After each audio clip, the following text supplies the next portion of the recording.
श्रीमद् सद्गुरु सरकार की, लाडली लाल की।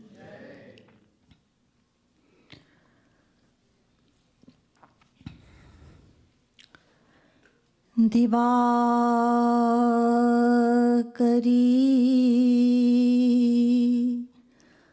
प्रपन्ना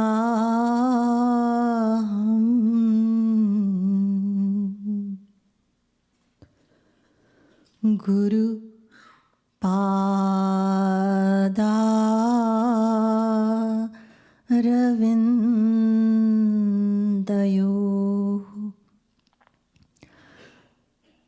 तस्य प्रेरणया तस्य दिव्यादेशं वदाम्यहम्।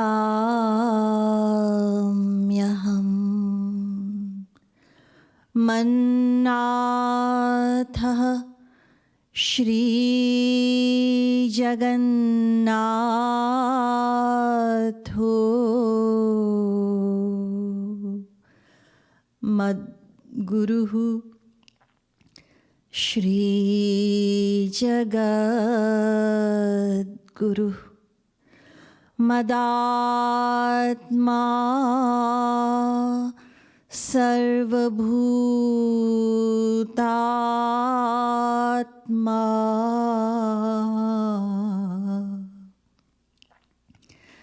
कृपालु गुरवे नमः। बर्हापीडं नटवरवपुः कर्णयो कर्णिकारं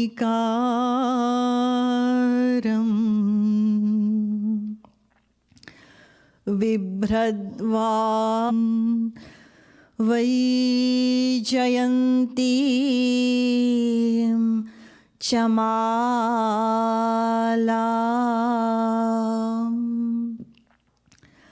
रन्ध्रान्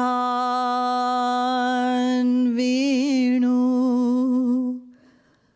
रधरसुधया पूरयन् गों विदधाति पूर्वं यो वै वेदांश्च प्रहिणोति तस्मै तग्वंह देवमात्मबुद्धिप्रकाशम्। मुमुक्षुर्वै शरणमहं प्रपद्ये।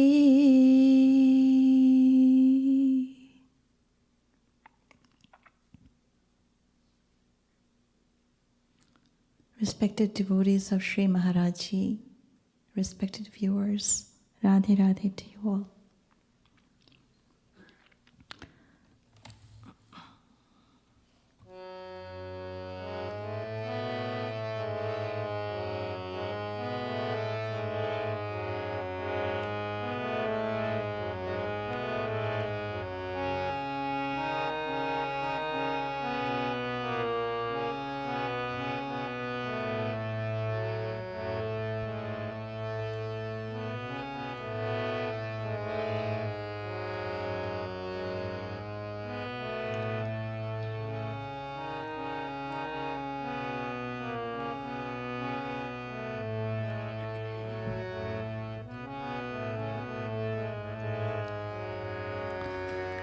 जय जय गोपाला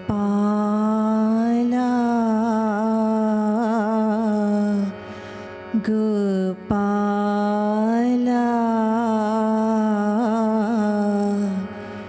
राधा वल्लभ गोपाला। जय जय गोपाला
जय जय Gopal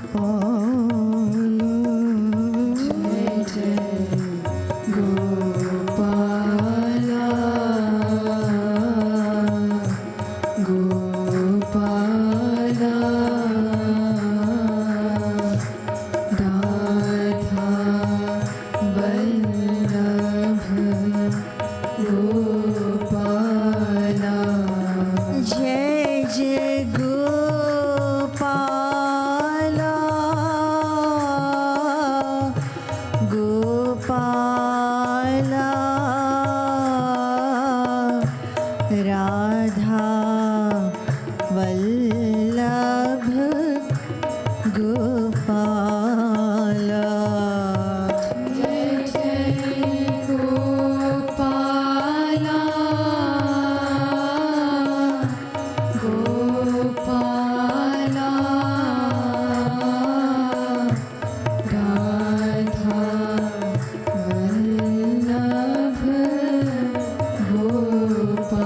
Gopala. Jai Jai Gopala,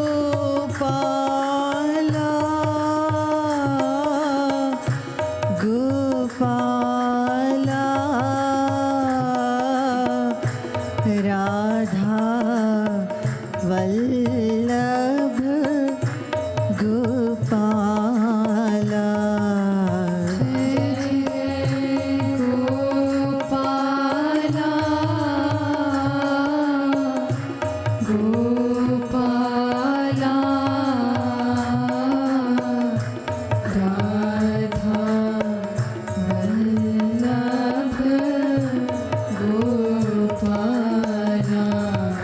Jai Jai Gopala,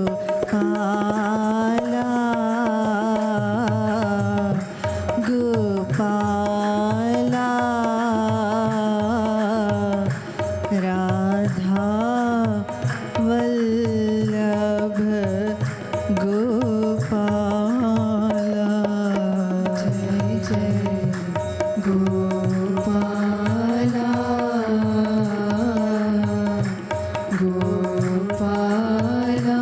Radha Vallabh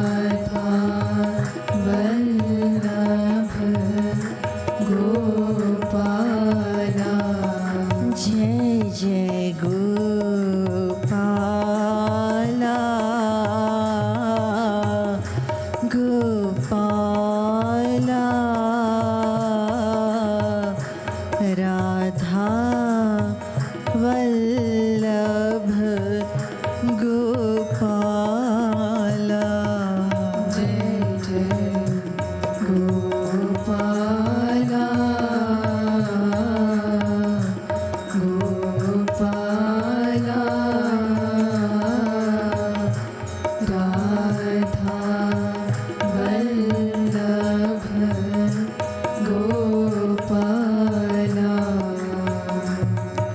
Radha Vallabh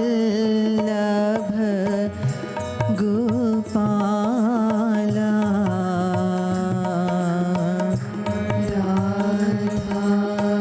Radha Vallabh Gopala.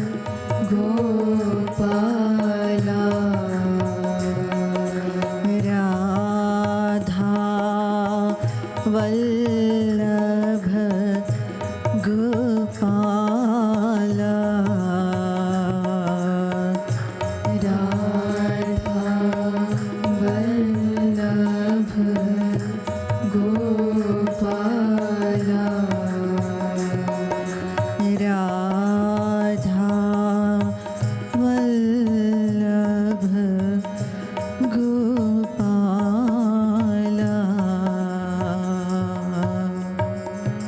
Radha Vallabh Gopala. Vrindaban Bihari Lal ki jai.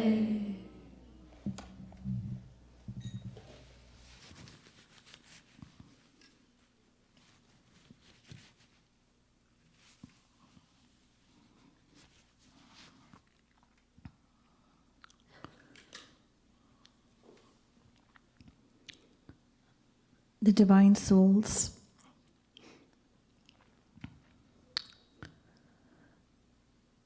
there are two kinds of worlds. The external world, the physical world that we see around us. And then there is an internal world, a subtle world of our attachments. So the eternal world is that which resides in the heart of each and every individual as a result of past sanskars in the form of the desired objects of the external physical world. And then the external world is that, or it refers to the external objects of the desired, or the external form of objects desired by the inner world of our attachment. And out of these two, the inner world, the inner subtle world of our attachments is deeper and it is stronger. Why? Because even when the objects of our desire are not actually in front of us, it still continues to have its effect. How? Through repeated thinking. So when saints and scriptures, when they speak about our bondage in this world, we're bound by this world, they are referring to the inner world of our desires, which is our own creation. We created that world and we're stuck in it. In other words, we're held hostage by that inner subtle world of our attachments. And that is essentially our bondage.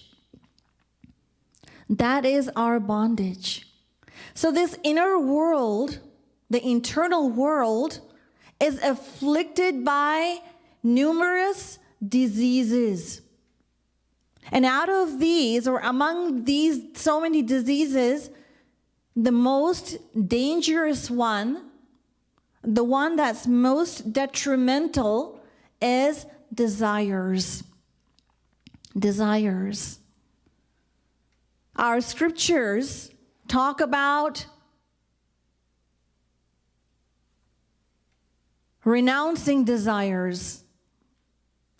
They tell us, O souls, renounce desires. Because it is these desires which have caused us to revolve in the cycle of birth and death endlessly, life after life after life, over the course of innumerable, uncountable lifetimes. Desires. Yada sarve pramuchyante kama yesya hridhi shritaha atha martyamrito bhavatyatra brahma samashnute yo na kamayate kinchit brahma bhuyaya kalpate. The first verse is from Kathopanishad. The second verse that I just chanted is from Mahabharata. And these verses mean that if we are able to overcome or renounce these desires, then what will happen? We will become a perfect being. We will attain perfection. And once we attain perfection, then there remains no need to attain any further knowledge, nor any reason for us to practice devotion or spirituality whatsoever. In other words, all of these defilements and mental sicknesses and afflictions and everything will completely dissipate, vanish. When God appeared as Narsingh Bhagavan, manifested himself as Narsingh Bhagavan to protect his devotee Prahlad,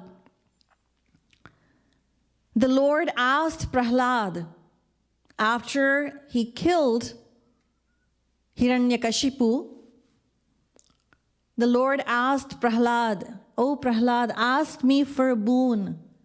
Prahlad bhadra bhadram te prito ham te surottamah varam vrini shwabhimatam kamapuro smayaham rinam." "O Prahlad, ask me for a boon." So Prahlad responded. And he said, "My Lord, if you would give me permission, I would like to say something. Because I am just a little soul, 5 years old, chota muh badi baat. If I say something, I may be offending you perhaps, so may I please have your permission to say something?" And the Lord said, "Of course, by all means, say whatever you wish." So Prahlad said, "Vimunchati yada kaman manavo manasisthitan tarhyeva pundarikaksha bhagavatvaya kalpate." That, "Oh Lord, if any individual can overcome the disease of desires, then what will happen? They will become like you, God. They will become like you." Yes. So,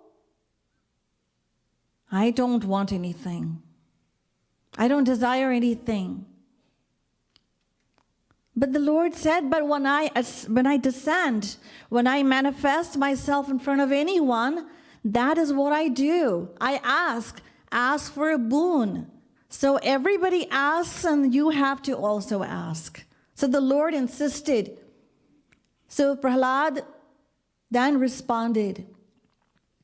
And he said, "Yadi rasisha me kaman varanstvam varadarshibha kamanam hridya sandroham bhavatastu vrine varam." "Oh Lord, if you insist that I must ask you for a boon, then please bestow this boon on me, upon me." "Ik var mangu to so Govind Radhe, मांगने की बुद्धि कभू सपने हूँ ना दे." That, "Oh Lord, I ask you for a boon. And the boon that I ask you is that you make me desire less. Please give me that boon. I want to become desireless, so that seed of desire should be destroyed forever, forever. Please make me desireless." This is the boon Prahlad asked for. And Sri Krishna also in the Gita tells us, "Prajahati yada kaman vara Madhavo manasisthitan."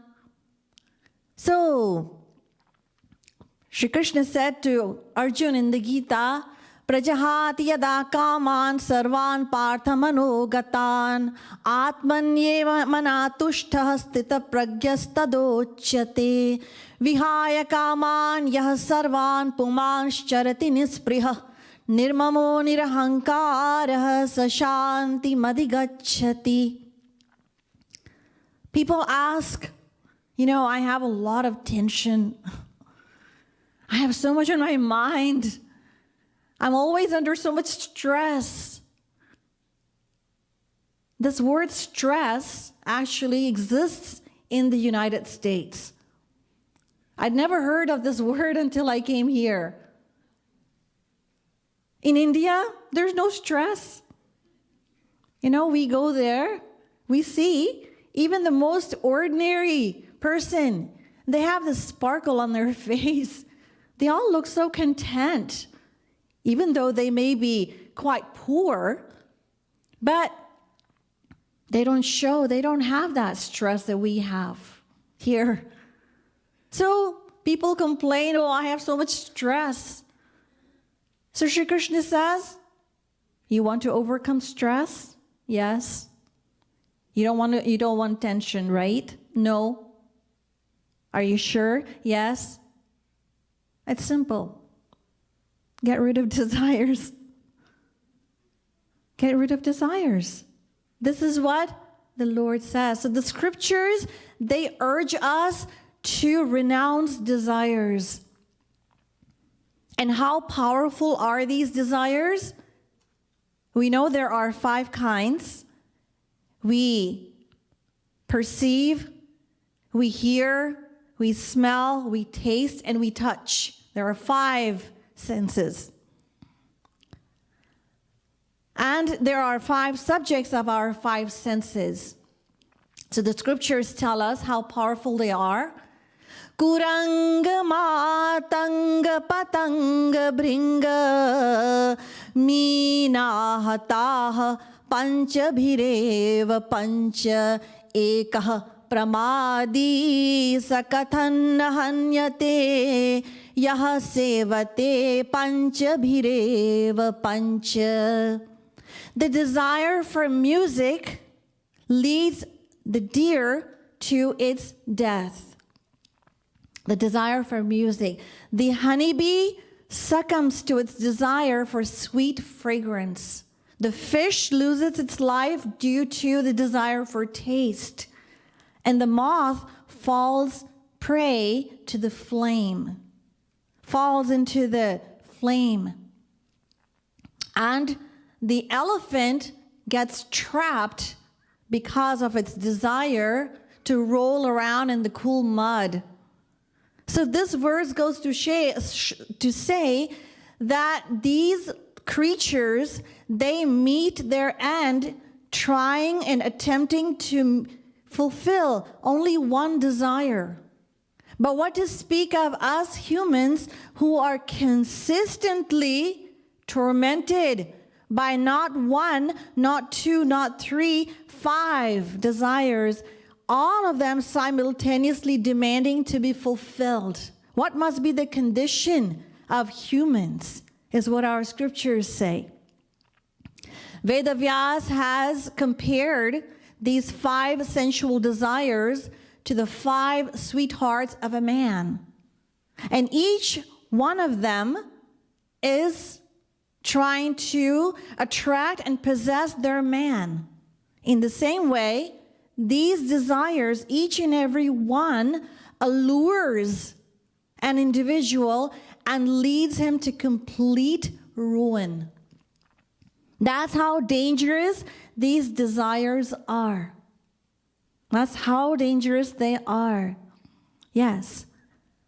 But some people say that anger is way more dangerous than desire. Because when we're overcome by anger, we commit grave sins.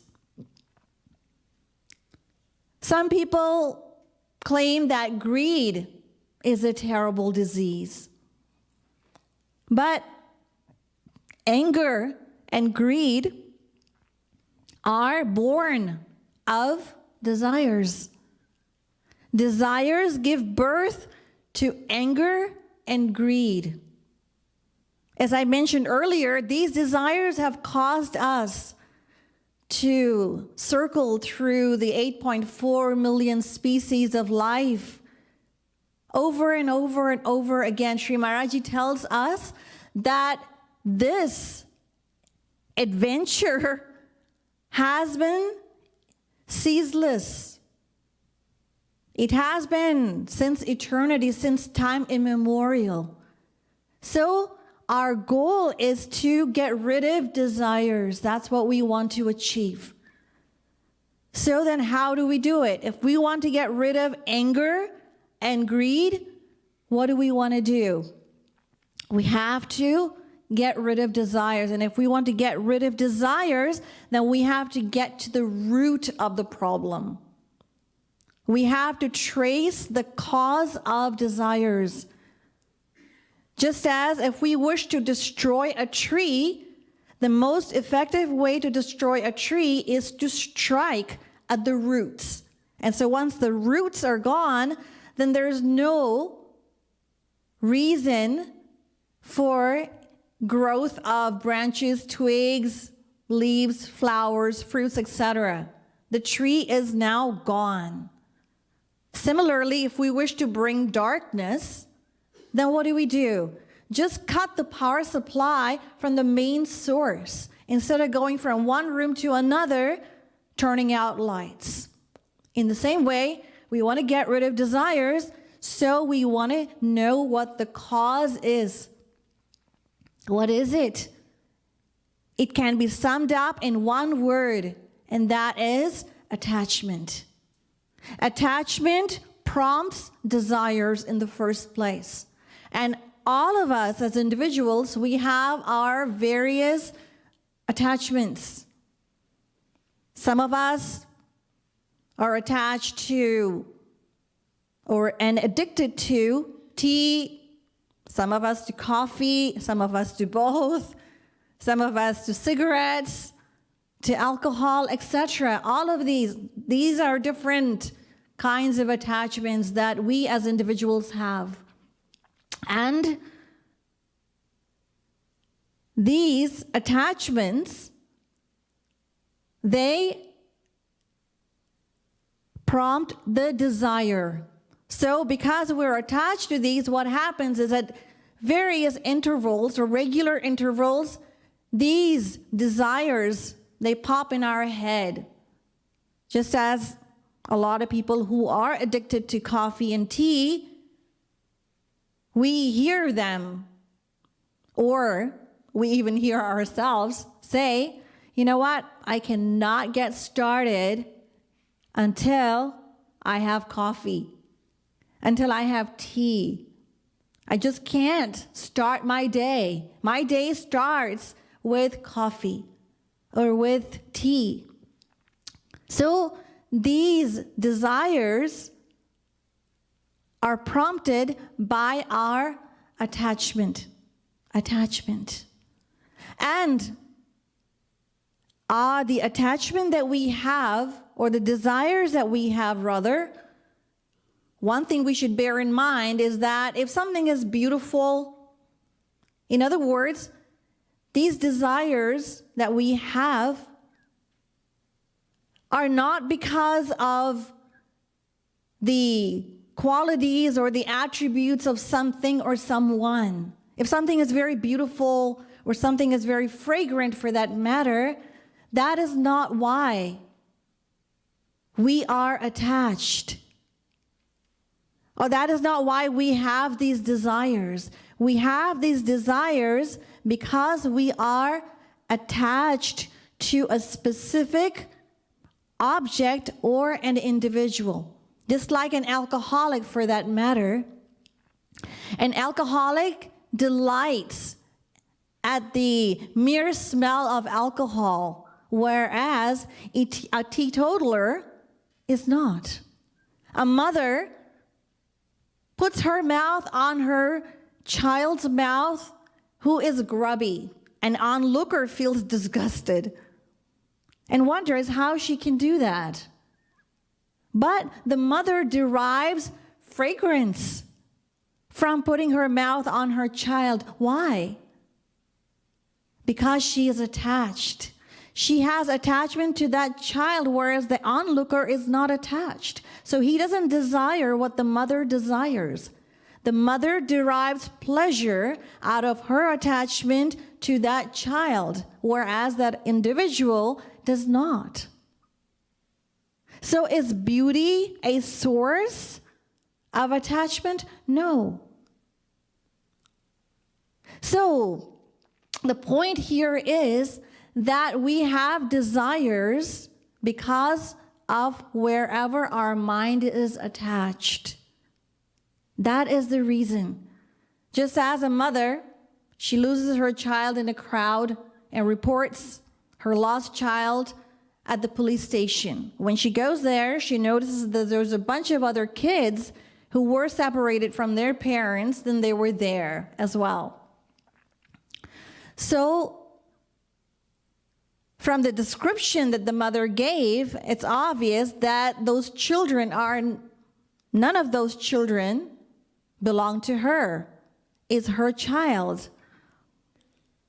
So if the mother was actually attached to beauty, then what would she do? She would take one of those children home and pacify her motherly affection. But no, the mother is attached to her child regardless of how unattractive the child may be.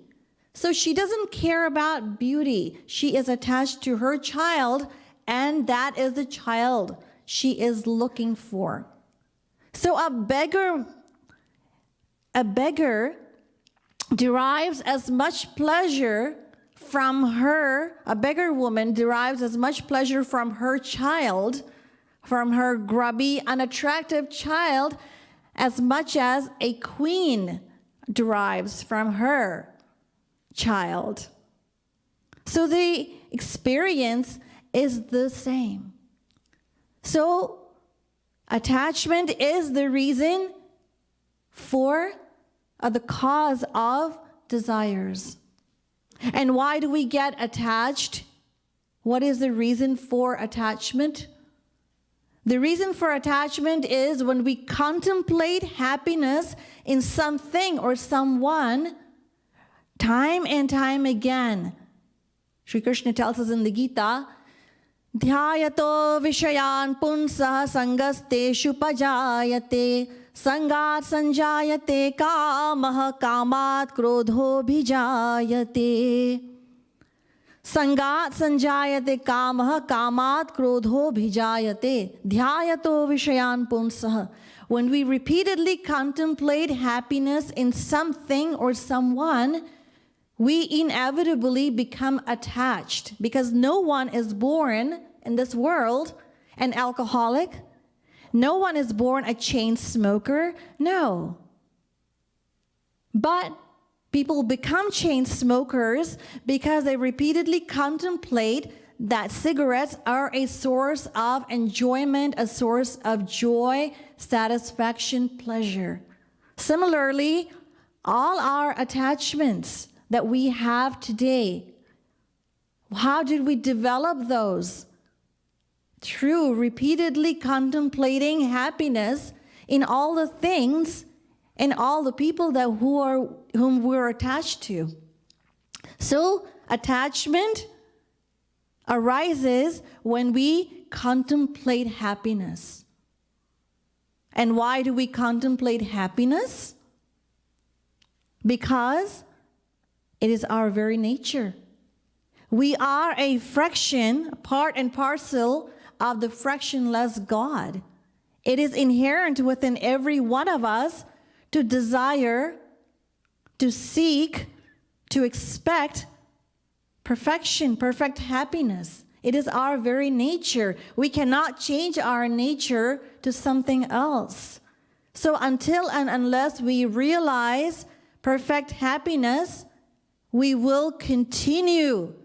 We will ceaselessly continue to desire it. We cannot stop it.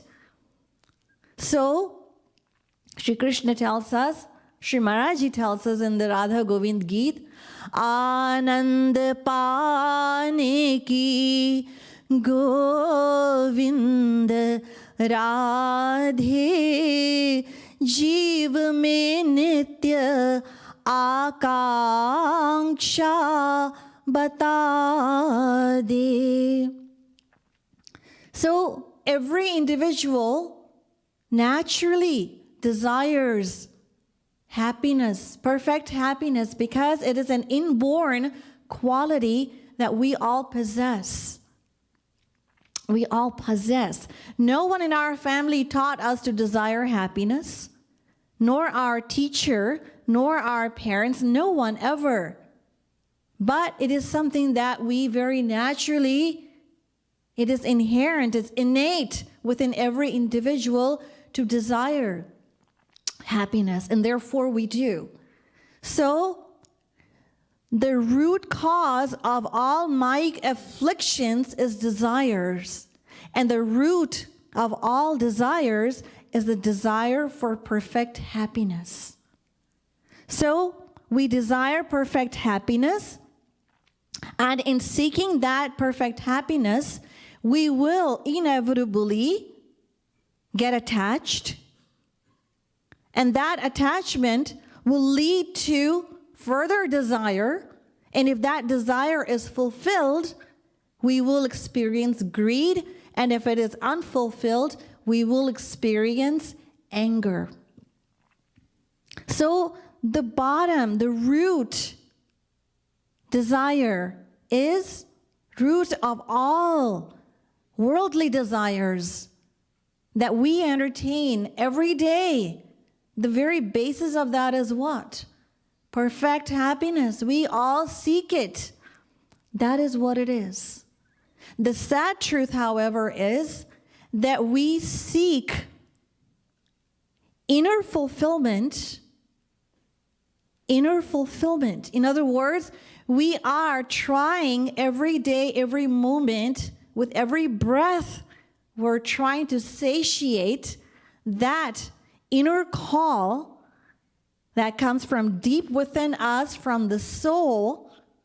We're trying to satiate it through material means. That is what we're doing. Our goal is perfect. Yes, it's our nature. That's all good. But where are we going wrong? What is our mistake? That is, we're seeking that perfection through material gratifications, material pursuits. That is our out and out, quote unquote, ignorance. That is our ignorance. And why are we doing that? What is the science behind it? Let us understand it scientifically. The reason that we seek inner fulfillment through material desires, as described by saints in scriptures, is that Jivera Swarup Hoy Krishnera Nitya Das. Every individual is an eternal servant of God. We, the individual soul, is an eternal natural servant of God. That's one thing. And the mind, along with the body and the senses, is the natural servant of the soul. We, the inner self. We, the soul. So we, the soul, we are a natural servant of God. However, the mind, along with the body and senses, is the natural servant of the soul. So the soul is seeking unity with its divine master, God. But the loyal servant of the soul, which is the mind, does not understand this, does not know this, does not understand the object of the soul is in fact God. And so, according to its ability and according to its intellect, what does the mind do? It keeps providing the soul material things. It keeps bringing and trying to pacify and please the soul with material things. And the mind itself is a product of Maya. It's a product of Maya. So while the soul is yearning for God, the mind, being ignorant of this reality, keeps giving material objects limited to our five senses. So then what happens?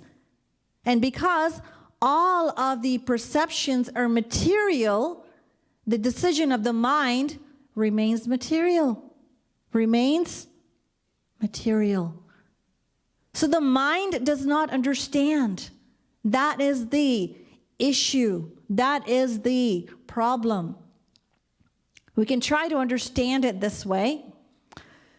You see, if sensual desires were the true object of the soul, then we would have been satisfied by now. In fact, none of you would have been sitting here in the satsang, because we have received sensual gratification over the course of innumerable lifetimes. How many times have we heard Sri Maharaji tell us that we have become the king, the samrat of the celestial abodes, Indra, so many times, but we had to return to this world in lower forms of life after that enjoyment in the celestial abodes.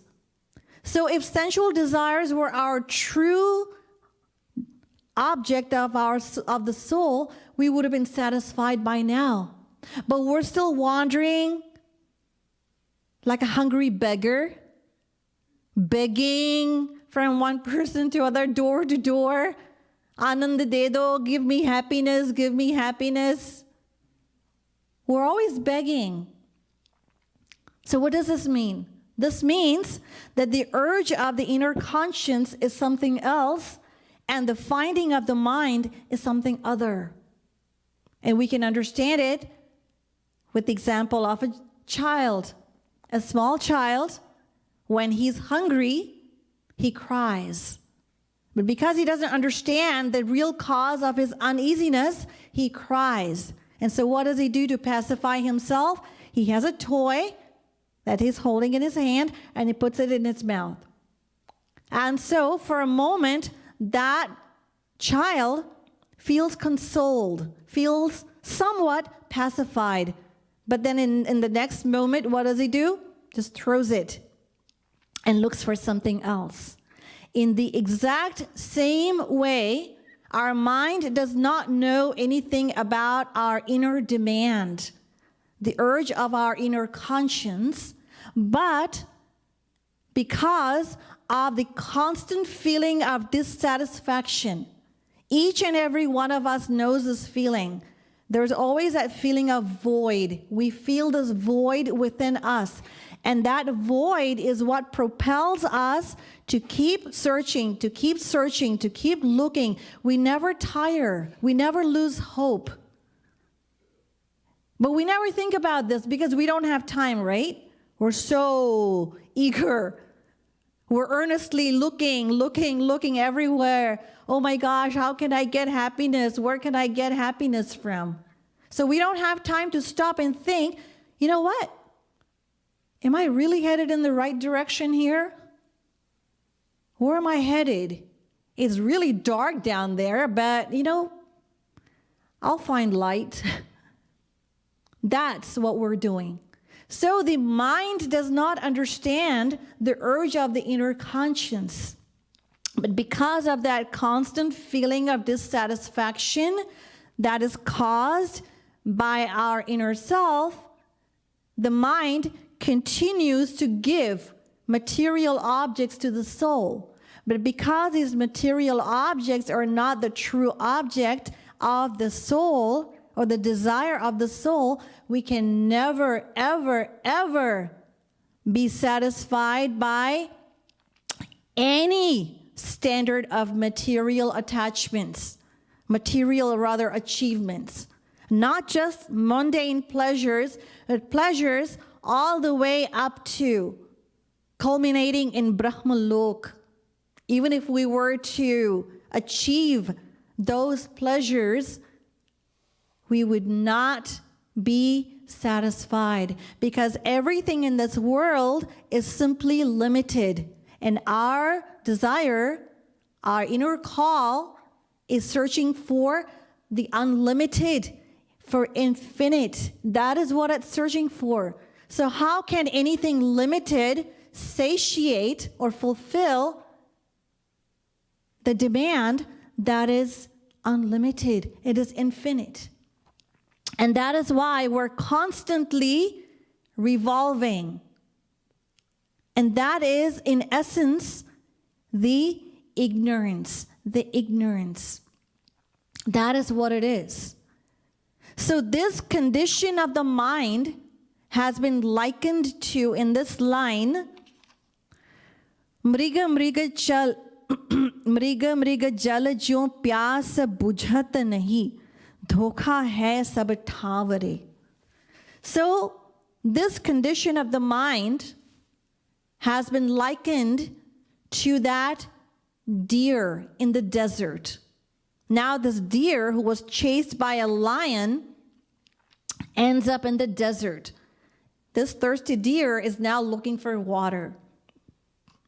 And so it is deluded. Its mind is under this illusion that when the rays of the sunlight, when they meet, when they come into contact with the shining sand, then what happens? There appears to be water. It's a mirage. It's an illusion. It's an optical illusion. So the deer thinks that even though there's no water here, but if I can go further ahead, I will find water. But when the deer gets there, then once again, it doesn't find water. But it never loses hope of finding that water. And it continues in its journey to seek that water. And in that journey, how does this journey end? In death. He dies thirsty. Why? Because of that illusion. And we have died uncountable times, infinite times we have died in search of perfection. But because we have searched it in the wrong place. So when we seek what we seek, when we look what we really seek internally, perfection, when we seek it in the wrong place, of course, there's going to be a consequence. And we will never be satiated. We will never be fulfilled. So we will die an unfulfilled death because it is not to be found. And so there is a story that illustrates this very point about this deception. This worldliness, this worldly happiness that we are so always drooling over out of our own ignorance, what is it? It is a deception. And we buy into it, thinking and hoping that that happiness that we're seeking is in it, and it's not. So there was once a queen who had a beautiful necklace, diamond necklace. And so one evening, as she removed it from her neck and was to put it away, a hawk flew in, snatched it from her hand, and took off. So, seeing the beautiful shining diamonds, the hawk thought that it was something to eat. So it landed in a tree and began to munch on the diamonds. However, diamonds are extremely hard, as we know. So when the hawk pecked at the diamonds, what happened? It screeched in pain. So realizing that it was something that it's not something that it can eat, it left that necklace hanging on a branch on the tree, and it flew away. Now, this necklace was very dear to the queen. So the queen told her husband, the king, to search for the necklace immediately, or she would stop eating and drinking. So the king offered to have another necklace made exactly like it, but the queen she stubbornly demanded the one that she lost to the hawk. So all the courtiers were sent to hunt for the necklace, but it was nowhere to be found. Meanwhile, the queen locked herself in her chamber. As a last resort, the king made an announcement that anyone who succeeded in finding that necklace would be given half of the king's kingdom. So excited by this idea of receiving the kingdom, the half of the kingdom of the king, everyone rushed to be the first one to look for that necklace. And everyone rushed, but nobody found it. But suddenly, a constable, he caught sight of the necklace in a gutter, in a filthy, foul-smelling drain. So even though he could see the necklace, there was a very bad smell, odor coming from the drain.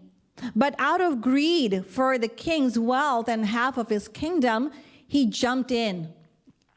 And he wrestled and grappled with the water, but he could not find the necklace. So seeing the constable, the commander jumped in.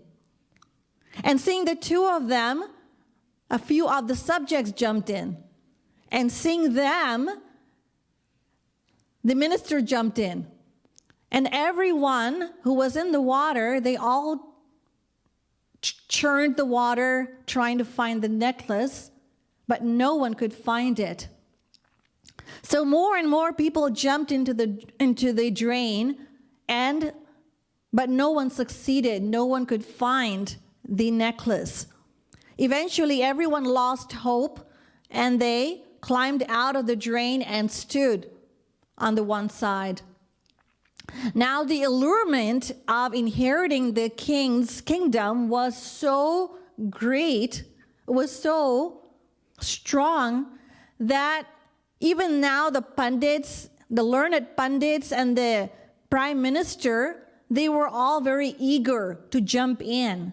So they stood on the edge and they were squabbling over who was going to go in first. So just then, the king was overcome with fear and tension. He despaired, and he thought, I will lose half my kingdom. Why not I just jump in? So the king jumped in. The king jumped in, and just then, a saint was passing by, and he was taken by surprise to see the subjects and the minister and the commander and the constable and the king all drenched in mud.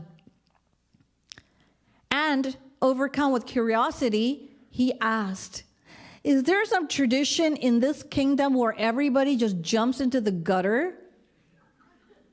So everybody started to tell him what had happened. And the saint, he chuckled and he said, brothers, has anyone even bothered to look above? Look up there. Look up at that tree, that branch. The necklace is hanging up there. It's up there. And what you're seeing in the water is its reflection. You're seeing its reflection. That's what you're seeing. The king was gravely embarrassed.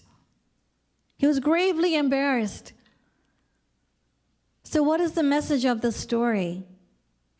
The message of the story is that we, all of us, individuals, are behaving in the same way as the people in the kingdom, in that king's kingdom. We cling to the false hope that by hoarding more and more and more material things, we will be able to glorify our existing lifestyle. But this cycle is never ending and hopelessly disappointing. Disappointing. The happiness that we seek through worldly acquisitions is a mere reflection. It is like that necklace, but it's reflection. It is not the real necklace. And so the happiness that we derive from it, obviously it is transient, it is short-lived. It's a mere shadow is what it is. That's what it is. So nothing in the world and no objects of the world of our five senses can ever gratify our inner self, ever. And so even though true happiness is like that necklace, that diamond necklace, but we can only achieve it, experience it, relish it by attaining God. That is what we have to do.